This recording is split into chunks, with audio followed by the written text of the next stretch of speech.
understand why he is oppressing you, then you start to agree with him. And that's essentially what happens. This is essentially what you're experiencing. A massive case of Stockholm Syndrome. We just think about it with Patty Hearst and white people. The black community is probably the biggest incubator of Stockholm Syndrome. From your mother abusing you as a child to the neighborhood abusing you growing up, no wonder you can't leave. You identify with your oppressor now. No wonder you won't stand up against something that's obviously wrong. You identify with it now. The hood done took me under. That's basically saying I identify with my oppressor now. I identify with him. This is why Bushika and the slave master are one and the same. This is why the lowest heifer in the ghetto identifies with the richest white man in the world. Because he sees black society as, he hates black society, and guess what? So does she. Wow. Deep. And it reminds you of, I know everybody's seen motherfucking TBS, you've seen motherfucking Shawshank Redemption at least 100 times. Yep. Remember, Brooks was the same thing. He has become what's called institutionalist. Yes. He loved the institution. He loved what the institution provided for him. The institution, even though it provided him captivity, it also provided him consistent activity. It provided him a family in his mind. It provided him structure. And if you notice, the one thing that hurts most blacks is true structure. And the lack of it. And the real problem is when they actually find it, they latch onto it for dear life. You've noticed this phenomenon yourself where you had young black men who basically latched on you. How many times have you heard them call in and tell you you're like a father figure to them? Now, this gets even worse when we look in, for example, college sports. These white men know it now. They know that the way to get these young black men to sign with their team now is not about money or promise in the NFL. It is who can most resemble a father figure. And this is how Joe Paterno can turn so many of these young black men over to his good buddy Jerry Sandusky for his quiet whims. And these young men will still bow down to Joe Paterno. Because what's the first thing they say about him? Joe Pa, he was a father figure. And once you got somebody around the mind like that, when you've got them around the mind that I am your father, that's it. You got him for life. No amount of money is going to make him walk away from you now. Down here in Atlanta, same thing. You look at Eddie Long. Every one of those guys said the same thing. Their mothers put them in front of a man that to them resembled a father figure. Now, this is so insidious at this point that our laundry is so much out there that even old white men know how to pull your strings now. That's just how ridiculous it is. Okay. You've asked a couple of questions tonight about relationships. I want to take an opportunity, if I can, to expand your question a little bit, if I can. Because you asked about what do you want out of a relationship? Well, maybe an easier way for people to think about this will be thinking about relationship plans the way you do life plans. Now, when you make a decision that I want to do something, if I want to buy a house, what's the first thing you do? Well, you decide what is the right neighborhood, what's the right size, how much am I willing to pay, how much can I afford? Yep. You scope out what the home is, what does it need to be built like, what will it accommodate, will this neighborhood be good in 30 years? At least you should be doing that. Now, when you're trying to decide what school you want to go to, you decide about the school, the alumni, the teachers, the qualifications, how many successful graduates do they turn out, how well do their graduates do afterward, job placement, so on and so forth. You do some evaluation of it before you get there. Unfortunately, when it comes to relationships, particularly in the black community, there's zero evaluation. We don't evaluate anything. We make one singular determination, we grab that, and we figure, well, everything else will fall into place. So for the men, does she have a big ass? Sold. And off they go. For the women, does he make enough money to buy me whatever I want? Sold. I'll figure out about his character when I get there. And what they don't realize is that the people, for example, for the women, don't you understand the people with the most money are the most calculating people? The people with the most money are the people who are most calculating about and anticipating how to manipulate you when you get there. Because they got the money as a lure to bring you in. So if you are not pre-evaluated evaluating this person's character and personality before you get there, guess what? There's a trap waiting for you when you get there. And this is why so many women wind up getting slam dunked by dudes with big wheels on their cars, because it's a game before you get there. And you came to a player and got played.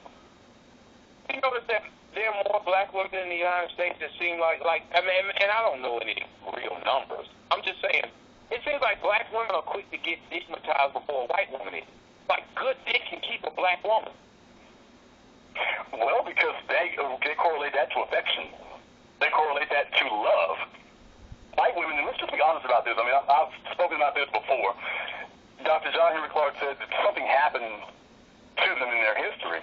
And I believe that. They have a very harsh, very cold history when you take a look at it.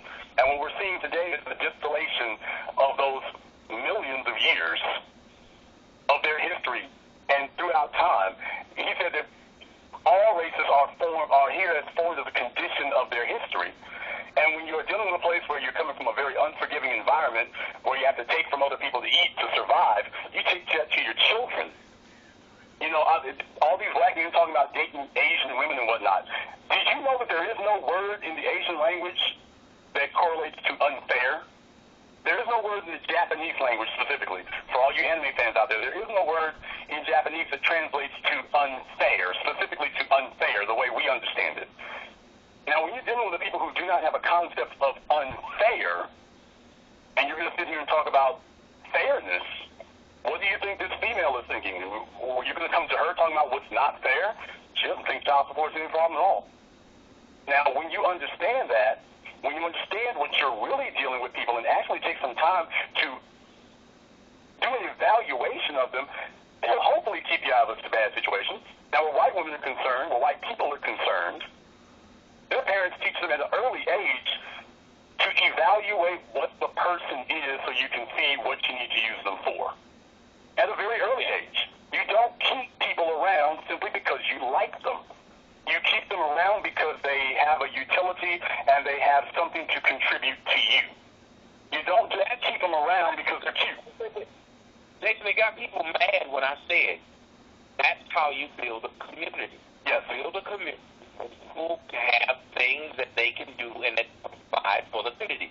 You build a stronger community that way. But people mad at me. They were like, you're using people. No, you're not using people. It's everyone provides a service. How is that usury? Well, to people who have no skills and have nothing to contribute, of course they think you're using. Because they're the ones getting exploited. But then again, when you have no real skills, understand, a woman becomes a prostitute not because she was a scholar. She becomes a prostitute because she had no other skills. As I stated last time, sex is a basic biological function. You have no other skills. Therefore, your only real utility now is to be exploited. You can't be used or utilized. You are exploited. That's what you're here for. So of course, they're going to turn out to be the angriest. I mean, the people, the women, the people, not just women, but the people who are most sexually exploited, they turn out to be the angriest people. Why? Because they understand that, whoa, as soon as he finishes ejaculating, he's done with you. I mean, literally, all that affection he was showing you, boom, just like that, it disappears. It evaporates. No wonder they are so angry. I mean, you'd be angry as hell, too, if somebody sat up here and told you how much they loved you and cared about you, and as soon as they finished driving your car, they drove half the tank of gas out of it. Okay, I'm at my destination later. What? Now, you would be, think about how mad you would be if somebody did that with your car. Now, think about if somebody's just done that with your anus. Well, that's what I said to people, and I had to explain to them. I said, look, I put up something, and I'm a lot of some people, but I just pointed out, I said, look, any woman that knows that she's more just a pussy, she doesn't think about how soon or how late she gets her pussy. The only woman who thinks about, oh my, I gotta wait 9 months to give her some pussy, the woman that's used to being left after she gave up her pussy. And it seems like you just affirmed that. Well, I mean, but the problem is you're a late learner. Not you, I mean, the people who do that.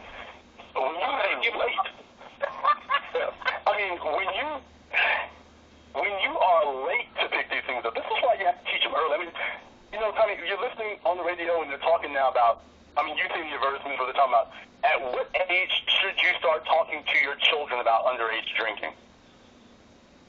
And now they're telling them there's the commercial where they're starting to school the kids in high school, and it goes to middle school and elementary school, and then as soon as the kid can talk, they're like, as soon as this child can talk, you need to start telling them about the dangers of underage drinking as soon as they can talk. Now, understand something. That now you know just off that basis alone, black folks didn't make that commercial because we don't educate our children for the world at all. We sit up here and wait until they get out in it and then start trying to teach game to them. After you get out there and get your head knocked off. Listen, we learn more of life through experience. That's why we got that song where that woman said, experience is the best teacher. Experience is the worst damn teacher you can ever imagine.